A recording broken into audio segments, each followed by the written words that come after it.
What's up, y'all? This is DaeMoney, and I just jumped off the porch with Dirty Glove Bastard.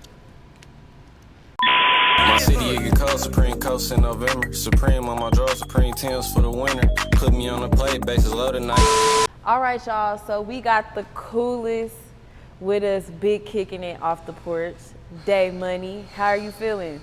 I'm feeling good. I just turned 22 yesterday, so. You turned 22, what you do for your birthday?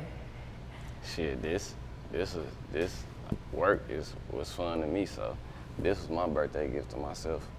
Oh, the porch? Come down, sit on the porch with y'all, yep. I love that for you. So how does it feel being 22? But you know what, you kind of jumped off the porch real early, so. Honestly, I would say I was born off the porch, like, real talk. Like, I was a kid for sure. I for sure was a kid, played around, played sports and all that, but like, as far as seeing and being around, I definitely was off the porch at a young age, for sure. Now, I know that you are from the east side of Detroit, so talk to us about that side. I'm from 6 Mile, 48205, Dresden, second house off the block, actually.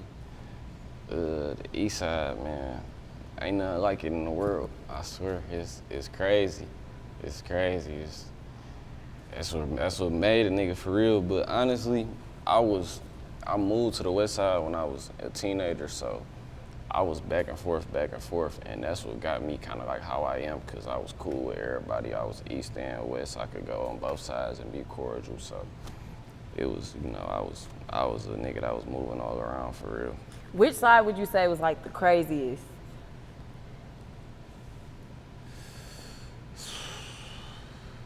Man, I ain't gonna lie, at a point in time, like 2010 or like 26, not 16, I ain't gonna go that deep.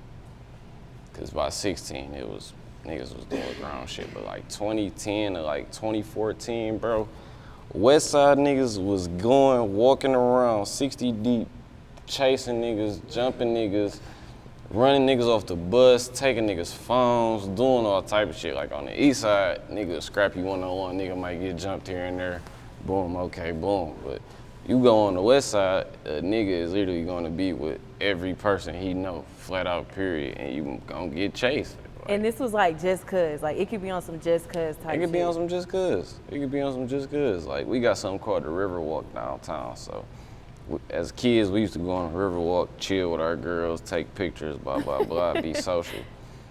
A nigga go down there, say we like 5 deep. You would see some West Side niggas walking past you, literally 60 strong. And it's like, you ain't intimidated, but it's like, man, there's a lot of niggas right there, bro. What the fuck y'all got going on, dog? Do y'all even know each other? Like, all y'all know each other? Like, that shit used to be crazy, bro. Them niggas used to be on anything, but the east side was crazy too, bro. They say we crazy, but Now, did you ever have to experience, you know, like how you said when they be like 60 deep, or you was like mutual cool with everybody? I for sure got into my couple little scuffles, but I was definitely a mutual cool nigga with everybody. Like my little fights and scraps, them bitches came like on some, all right, bro, I'm done letting you play with me, gang. Like, I'm done being cool with you now. But for the most part, I was definitely a cool nigga, just staying out the way, staying in my lane for real. Now, you know we gotta ask you, well, actually, no, I wanna scratch that out. Cause I did watch one of your interviews and you said that you saw like a lot of stuff at a very young age. So what would you say was like the craziest thing that you witnessed growing up? Man,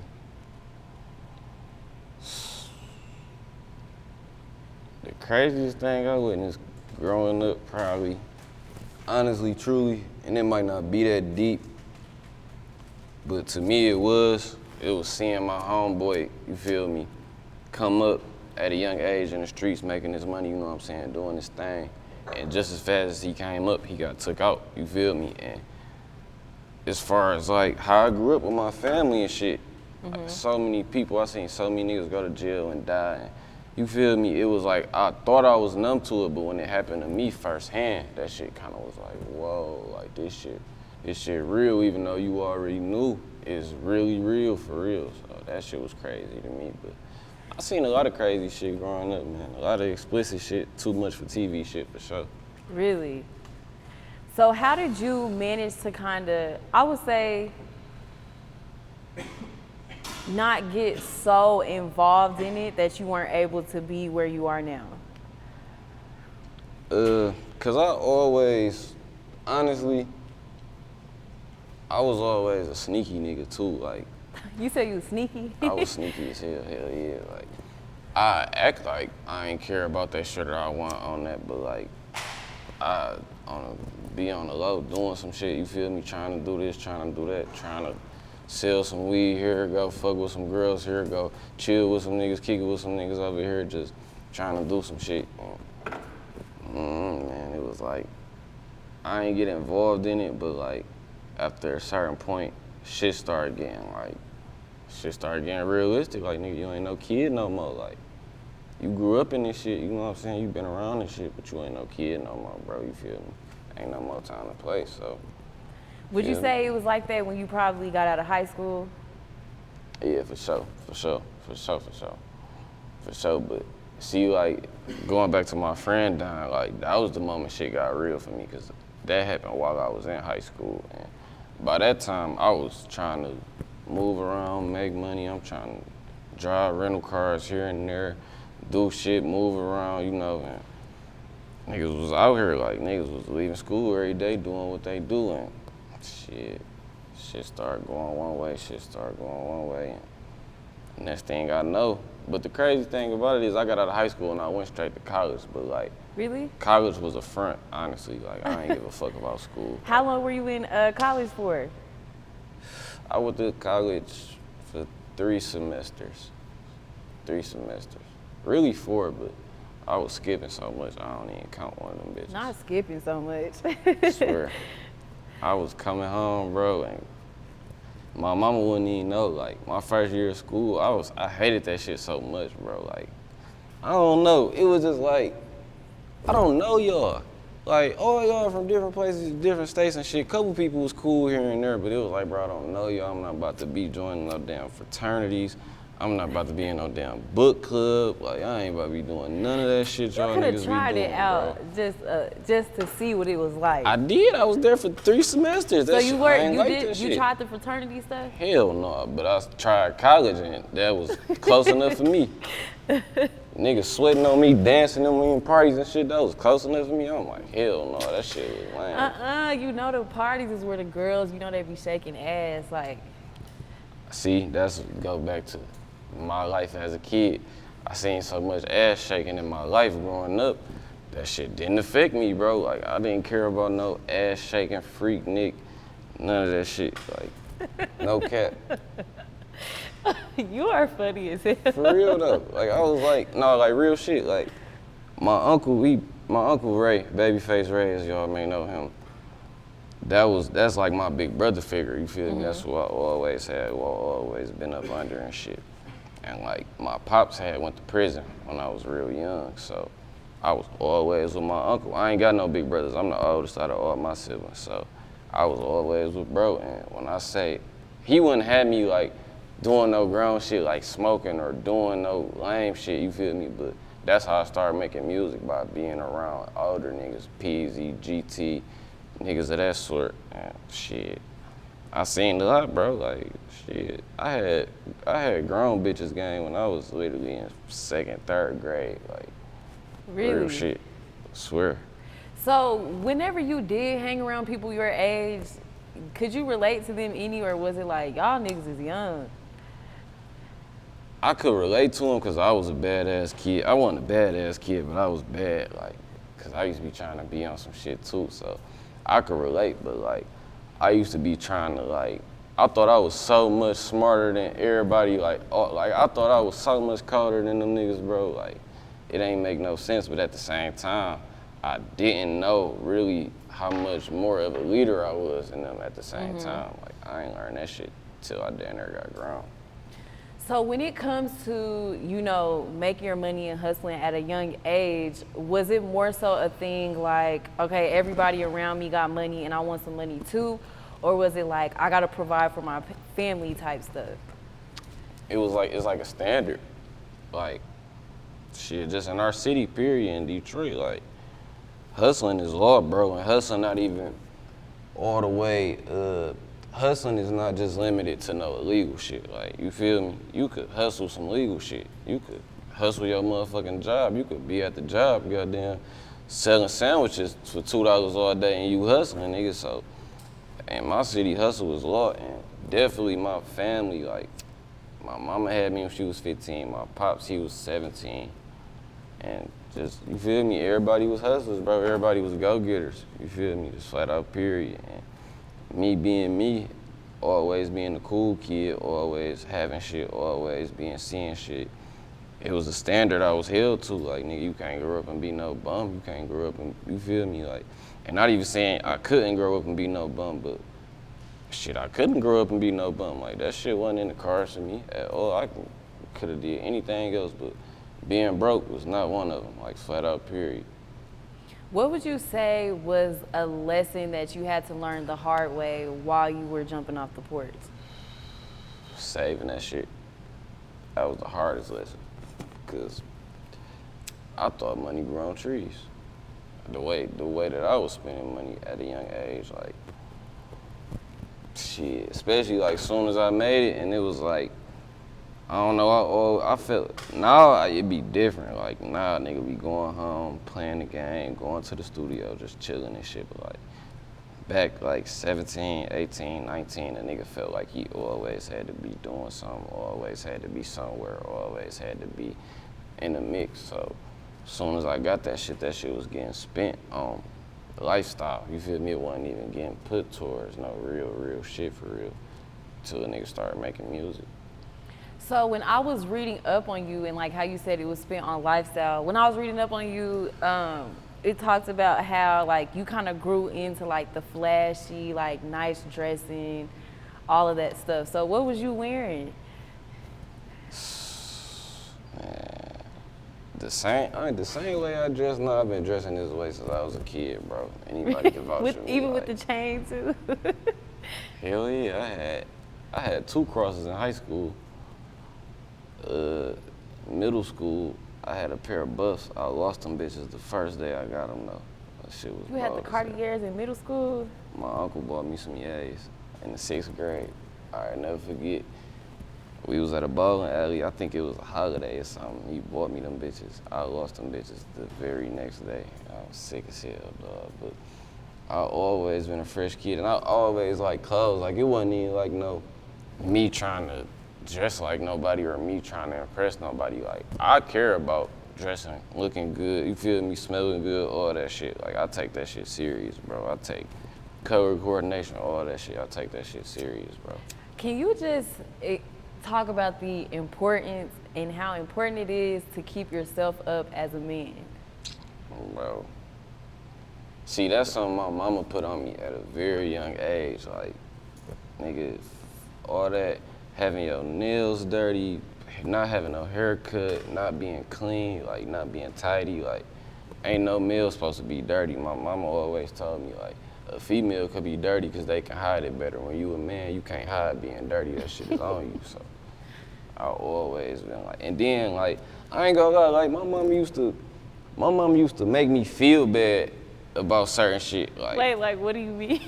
like if my lips was ashy, she'd tell me, like, boy, your lips ashy as fuck, and I'd be hurt. Like, damn, ma, straight up, you feel me, right here in the grocery store, little shorty right here. Was she like yelling? Yeah, like my mom used to be like, my mom used to make sure like I never slacked on as far as just being a man, bro.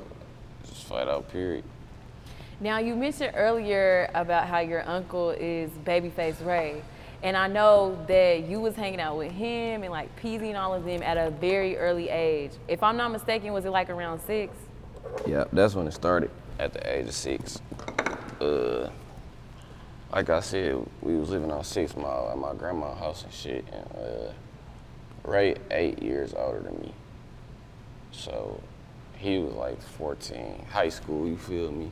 But he still was a kid himself. But I was, besides me just being around shit, like, I always been an intelligent kid. I always been an observant kid. I ain't never been no nigga to just be outlandish and jump out and act like I know everything. Like I sit back and watch everybody in the room before I even speak up and make my move. So I always just looked at people and soaked up whatever I had, whatever I could. Like even if it was bad, good, anything. Like if I was around you, I was picking up on something. So that shit made me like, that made me cool to the older niggas. Like, oh, he don't say, like, he don't be tripping, you feel me? They be sitting back.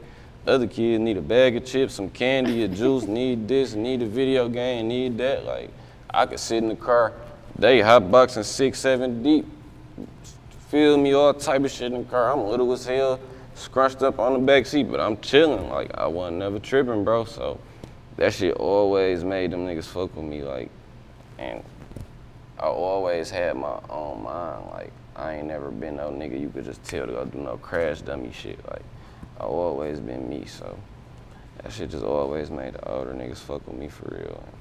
And, like, they always had me from the time I was 6 to right now. Like, they always looked out for me on the music, on anything, game, you feel me? A nigga need some clothes here and there, a couple dollars, ride to school, and like, all them niggas, bro, like, not even just Ray, like, all them niggas, you feel me, done looked out for me, so I appreciate all of them, for sure, for sure. So when you was in the studio at 6 years old, was you actually in the booth, or was you just kicking it? You remember Crush Spot and shit like that? Crush Pop? Crush Spot, like Crush Spot. the ringtone website. Ooh, no, I don't. It was like Look Crush at Spot. he looked his eyes got big. I don't remember it. What was that shit called? LimeWire. Okay, I remember LimeWire. So my uncle and them, Peezy and them, like, you remember ringtones was real popular and shit, so they used to put their full songs out on the ringtone websites and shit, you feel me? And like, back around that time in Detroit, it was kind of like, it was down there cool, like around like 08, 09, 2010, to have a little nigga on your song rapping some hard shit. Like, Doughboys Cash Out did that shit, Team Eastside did it, you feel me? All the Detroit niggas, Street Lords, Rock Bottom, you feel me? They all did that shit, so like, it was just like down there like totem pole, you feel me? I ended up being young as hell, getting on the song, and I actually could spit, like, but at first they started off writing for me. And then me being me, I'd take what they said and put my own shit with it, bring it back to school, rap it to my niggas, you feel me? And now that shit sound overly cold to them because I'm saying kid shit and grown shit. So now I'm bringing it back to Unc, and they like, damn, no, that shit hard for real because you saying, you know, and I just never stopped writing, like from 6 years old, literally. I know you said that they was like writing for you, but how were you even able to really catch the beat? I swear, bro, that shit was natural. Like, I don't know. Ray always been like on some like Jedi Sensei shit with me, like Karate Kid type shit. Like, I swear to God, like, he always just been able to teach me certain things. So music, like, me and him bonded through that early. I don't know, like, it was natural. He taught me how to rap. Like, I don't know how it went as far as like me being able to catch the beat, but I know it wasn't hard. Like, I know for sure it wasn't hard. Dang, so while the kids was playing, you was up in the studio.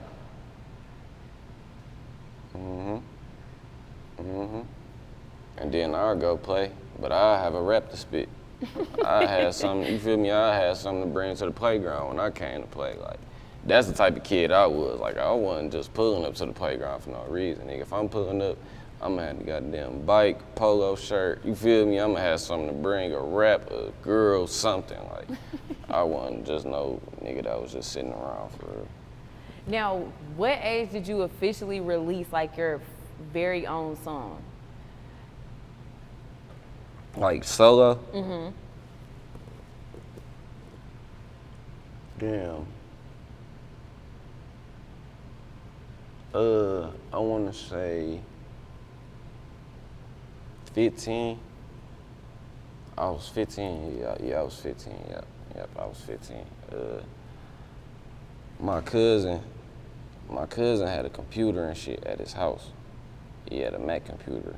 And I don't know how, like, but that shit Like, I don't know how, bro, but I started fucking with the computer one way or another, and I end up learning how to put beats on GarageBand and hit the record. But the crazy thing about GarageBand is that shit was like only like 1 or 2 takes, so I had to learn how to hurry up and get that shit out, what I was saying, like ASAP, like, or I wasn't gonna be able to make my songs. So that's how I started making my songs and shit solo, and it was SoundCloud and shit. So I was in high school, 10th grade, you feel me, I was a cool kid. By this time, Team Eastside was a thing in the city, like that was a thing. Like, and I was known for being the little nigga that was with Team Eastside, like, Oh, wow. always, so. And then I ended up going to the biggest high school in the city. Like, certain shit just all worked out in my favor from the music, so. I ended up going to the biggest high school in the city, and I started putting music out. And the first song I put out, actually, I remember. You know the challenge, the I Like challenge that's going on right now? Yeah. I freestyled on that beat back in the day about a girl I had a crush on and shit. And that bitch went up, like, it had like 2,800 views on SoundCloud, but like, it was 2,800 kids in the school, so by the time I got to school the next day, everybody was singing that shit. Like, niggas was literally walking up to me rapping my song and shit. I'm like, damn. You feel me? So I go back home, I tell my uncle, tell my pops and shit, like keep writing, bro. Like, your time gonna come. Always your time gonna come. So I just kept writing, putting shit out. And then I started getting a little discouraged. So I stopped putting music out on the solo side. Like, I just stopped putting music out. I stopped telling anybody I rap. Like, I just stopped even talking about that shit. I think I got caught up in the wrong shit, honestly, truly. Like, I just started being, now I wasn't up under my uncle and shit. You know, I wasn't up under my daddy. I wasn't up under my OGs and shit. So now I got free time on my hands, and I'm trying to still trying to figure out. I'm still trying to touch, feel, see what's going on in this world. So I used to be going, just doing shit, hanging with the wrong crowd, doing lame shit. In my book, I say it was lame because I was being a follower. So I started not giving a fuck about music for real. And then once all that shit stopped, like, as far as like me following niggas and me trying to be like everybody else, that's when I picked back up on my music shit. And I started going hard with it. And got me to where I am today. When did you realize, like, because you know, at first when you do stuff like that, you don't really notice that you following up under people. When did you personally see that in yourself, like, dang, I'm really up under these niggas, I could be doing my own shit? Man, honestly, I knew that shit. I knew that shit while it was going on, like, cause I could remember times being in a car with niggas and me having to be in the back seat and watching niggas do their thing and cut me out, you feel me? And I'm knowing in the back of my head, like, bro, these niggas can't fuck with me, bro. Like, I gotta sit, you feel me? Like, oh my God, if I could get out this car right now, I'd go be on my own shit and be doing some shit y'all niggas could never do. I knew that shit back then, but it was like I don't know, like I wanted to try, and I don't know why I wanted to try and see if I could be like other niggas, like, cause I don't know. I guess I was saving niggas from the truth of what it was that I was a leader, but I used to be trying to be a follower, for sure. What would you say are some things that you learned when you were on that path? Number one, I learned to never let no nigga belittle me. Like, niggas used to be trying to do that shit, and niggas couldn't do it because, for one, I came from some real shit. Like, in my city, bro, my family known, like, you feel me, we that, you feel me? So, niggas knew that. I never was no lame, I never was no bum, I never was no nigga chasing the girls, I never was no nigga always trying to fight, no hot head, no, like, I was always mild mannered, cool nigga, so. And I always held my own weight, like, no matter what, like, I always pulled my own weight. But I always been skinny and small and short, you feel me, and just a cool nigga with a big smile, but niggas used to be trying to little bro me, and I ain't never used to go for that shit, like, never, ever, ever. Niggas always used to be trying to little bro me. That shit, I just learned, like, I can't let no nigga belittle me. I can't let no nigga make me feel like I'm smaller, or, you feel me, or he doing something over, or he got power over me. Like, it could never be that. I'm the type of nigga to make everybody feel like we all on the same level anyway. You feel me? So, okay, like, not even on no tough shit, like, ain't no nigga gonna little boy me. Like, I'm the type of nigga to get a nigga to realize that we all on the same level, bro. You can't belittle me. You feel me? Like, it's not possible. So. Now, what would you say your grind looked like coming from an upcoming artist in Detroit to now being signed? You said the grind? Yeah, what does your grind look like? Man, that shit got ugly. I ain't gonna lie, I'm keeping 100. That shit got ugly. Cause it started off all fun and games. I ain't gonna lie, this shit was sweet when it started off for me. It was the end of my senior year, around this time, my birthday time and shit, prom, graduation, all that. My cousin had opened up the studio, the White House studio in Detroit and shit, so I was going over there every day after school and shit, recording my music. And it was sweet, cause shit, it was big cuz I had free studio time. I could pull up here, pull up with my niggas, you feel me, chill all day, record, get high, whoop, whoop, whoop, do me. So that was a place for me to go do me. I started going there every day after school. I went to prom, and that's when I shot my first video. So I put the video out and shit, and it went up. And this was summertime, I'm about to go to college. I'm thinking everything fun and games. I'm making a little money here and there. I'm smelling myself, you feel me? So I'm thinking shit all good. Me and my uncle had put a song out. Well, actually it got leaked.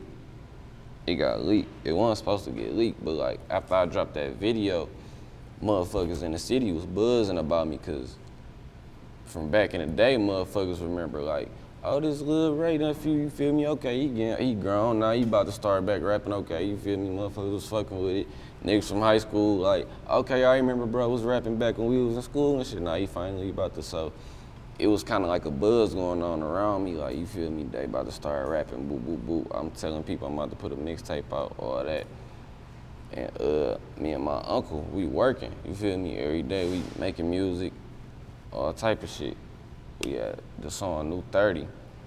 That wasn't supposed to drop, but somebody leaked it. It came out on YouTube, and the first day it came out, I think it got like 30K on the leak. So I'm like, damn, and my video probably was at like 10 or 15, which was good for me.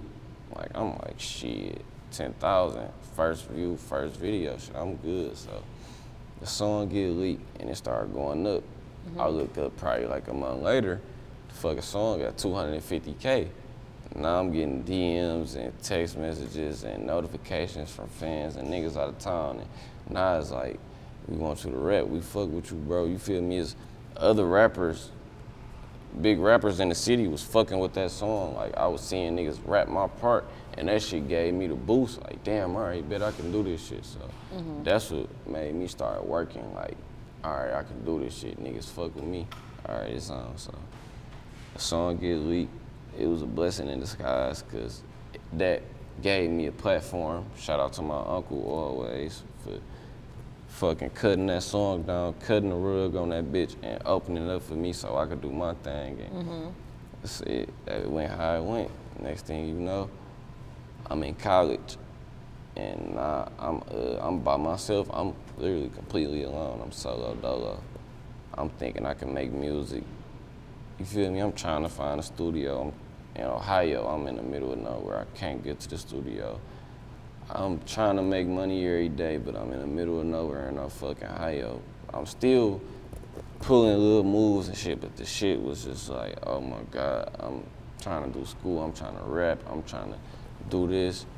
Shit wasn't working for me. And I started getting depressed, like, man, fuck this shit, bro. Like, I can't even come up with what I need to take care of my career, but I still be going and making songs and still be making music, but in the back of my head, I used to be like, bro, I'm about to quit. But I never stopped working. shit got ugly. Like I said, I dropped out of school. My mama ain't know for a long time because I came home in like January, bro. I knew I was done with that shit. my daddy a real nigga, bro, cause he knew, you feel me? But he try to play it off like I was just home for a couple days and it was cool. But oh, he had your back. yeah, for sure. My pop, that's my guy. That's my guy. That's me and my pop. We like this for sure.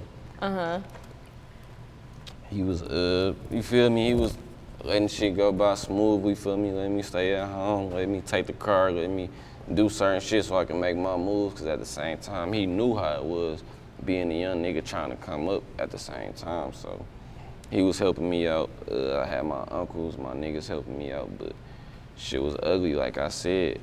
Shit, I had quit my job at Foot Locker, so I ain't had no consistent income. Rap wasn't popping off yet. Like, I remember, this what made me discouraged, actually. I remember I had checked my distro kit. My shit had like $2 after like 6 months. I'm like, what? Like, what the fuck, bro? Like, I'm on YouTube popping off, I'm on this popping off, niggas fucking with my shit, bro. $2, like, hell no. I gotta put some money in my pocket, bro. Fuck this shit. So niggas started thinking like that. But at the same time, like, I don't know.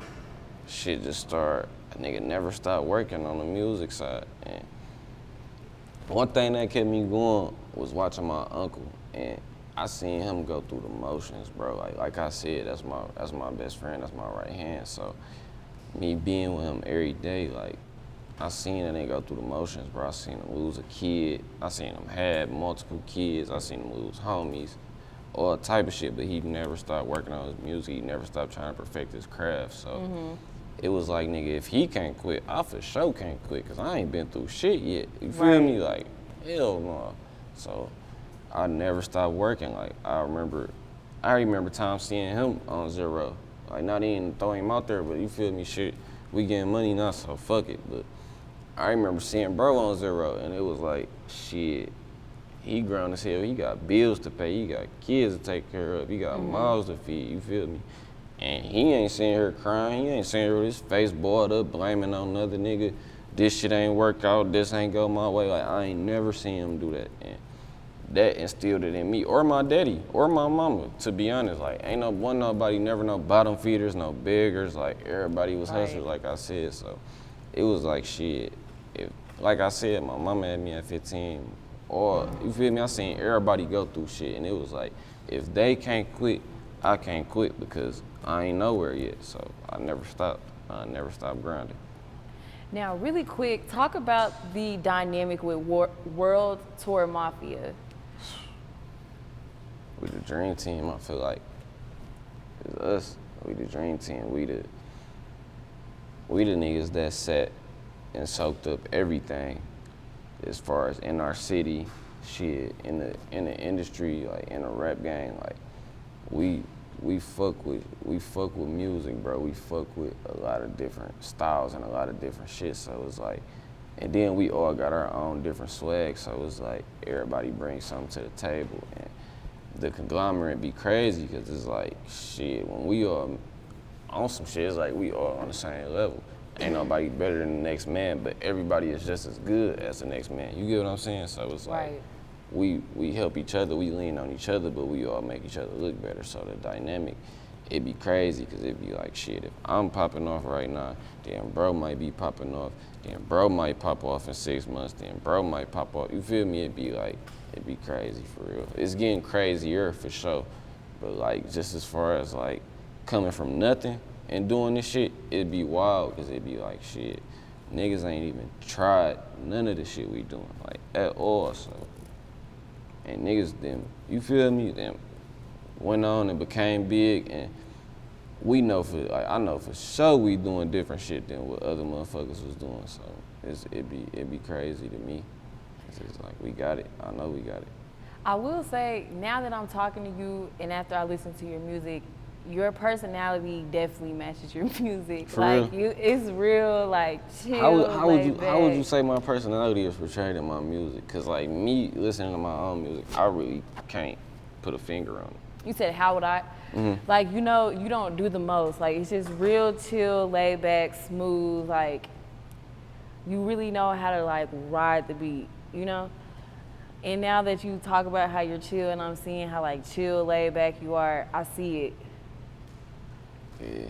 And I think I get that shit because, like, I used to see motherfuckers tweak out when I was young, bro. On the beat. No, like in life, in real life. Like like I said, I used to see a lot of crazy shit. So like, I used to see some shit, bro, and that shit used to like, it made me real reserved when I was a kid. Like, of course I was the cool kid and all that, but like in real life, like I used to be quiet as hell when I got to the crib, like closed off in my room, writing some music, like staying out my way for real, like. And my friends knew that, like, even though I was cool as hell, like, my friends knew, like, bro really don't be fucking with niggas. He just do this shit because it is what it is, you know? Right. So I always used to see people tweaking and just tripping out, and that shit just made me just fall back. Like, hell no, bro. You tripping. I can't be tripping like that. Now, the last project that you dropped was Slay Season 2. So talk about what that project meant to you, and I know that you got a new project coming up, so we need to get into that one too. Man, Slay Season 2 was like, man, I went through so much shit making that mixtape, bro. Like, that tape right there means so much to me because the shit I went through when I was making it and the reaction I got when I put it out and the reaction that it's still getting right now today is like, I feel like that's the tape that cemented me for real, that made me official. Like, all the other shit was cool, you feel me, but I feel like I really expanded and showed people what I could do on that tape, so. Right. That tape, it means so much to me, bro. I hold that tape at a real high standard in my head. Like, I don't tell nobody this shit, but like, I honestly, I expect that tape to go on the Apple Music charts and all that type. Like, I compare myself to greatness. Like, I expect that shit to be like some Kanye West Graduation. Like, you feel me? It might sound cocky, it might sound how it sound, but like that's just that's the standard I hold myself at. And like, shit, I feel like that mixtape really compete with some shit in real life, honestly. So. And this new project you got, talk to us about that and the work you've been putting in with this one. This new project I got is called Slayers Coming, and it was like I said, I hold myself at a high standard, and I expected a lot out of Slay Season 2. And even though it did get a great reaction and it got me to where I'm at, I said I wanted it to be like some Kanye West Graduation, blow up on the Apple Music charts, Billboard, all that shit. It ain't happened. That shit pissed me clean off, I ain't gonna lie. So like, me going back and working on my next project, it was like, all right, y'all niggas ain't hear Slay Season, well now Slayers Coming, like flat out, like period. Like, y'all gonna hear me. I linked up with my nigga Trees, cause he got some of the rawest beats. Like his shit, the 808s, the drums, like his shit be raw, so.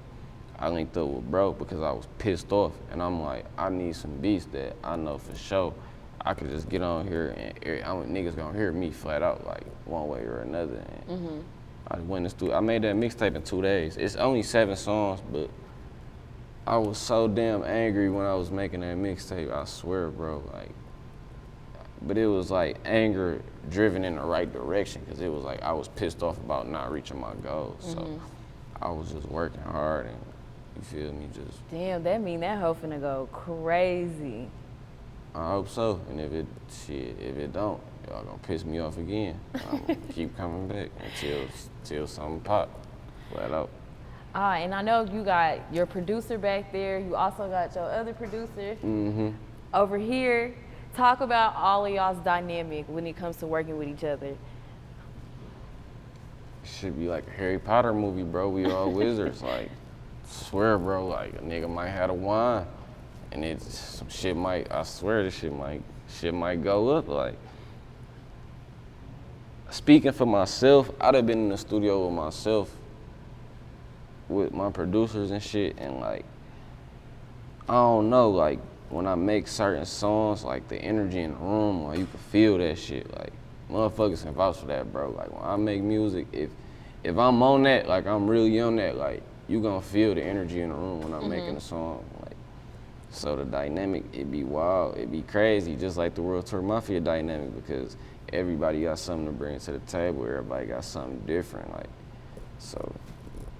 And me being just laid back, cool, I'm able to absorb and adapt to all different type of styles and flows and changes to the music. So I be feeling real versatile, like I can do anything.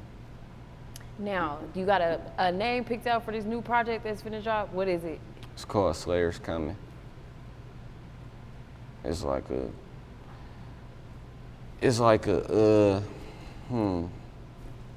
how can I say, like, it's like that mixtape, like, that your favorite rapper dropped, and it's like that EP your favorite rapper dropped, and it's like that EP that stand out and it's up there with the albums and the mixtapes and shit, but it's like the shit that you fuck with that the public might not really, you know what I'm saying? Like, it might not be no big hits or no crazy shit, but like, the content is wild, you know what I'm saying? Like one of them real underground, everybody fucking with it type shits.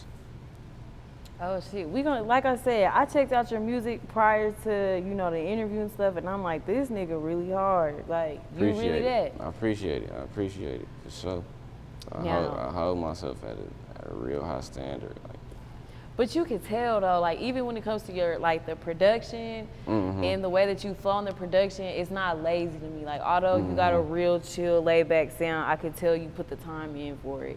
Shit, most of the time, I was hungry. So especially on Slay Season 2, because the changes I went through, like all that other shit I put out was me being down there a kid still, like me being a teenager still. Like Slay Season 2 was the sound of a kid coming into a grown man. Like it's songs on that tape, bro, that I done literally cried making, like real shit, cause I was hungry, you feel me? Days nigga broke, days nigga fucked up, starving, going through shit with my family, going through shit with my niggas, going through shit with relationships, all type of shit. And it was just a lot going on in my head, and I couldn't, you feel me? Like I ain't know how else to take that shit, so I went Slay Season 2. Like you could ask Rose and Cozy, bro. I scrapped that mixtape probably like 3-4 times before I made it. Like I was so, bro probably got like 6 songs on that bitch because I was so locked in. Like, hey, Rose, am I lying, bro? Like I had these niggas watching Kanye West documentaries, movies, like all type of shit. Like I'm like, nah, bro, this tape gotta be like this gotta be like this gotta go this way. Like this shit can't just be no bullshit, bro, flat out. And shit, it ended up doing well, so I did the right thing. I love that. Now, before we wrap up, do you got any last words or shout outs? Yeah, shout out World Tour Mafia, man. Shout out to the Mafia, man, all my niggas, you know what I'm saying. Shout out to Wavy Navy, Daisy Lane, man, White House, you feel me, all my niggas, man, y'all know what it is. It's Slay Money, man. Yo, baby, everybody, baby, the youngest of the mob, bro, I'm coming. Everybody that don't know me that's watching this interview, best believe you gonna know me by the time you done with this shit, man. Detroit, Eastside and Westside, stand up, man, this shit on the floor with me. It is what it is.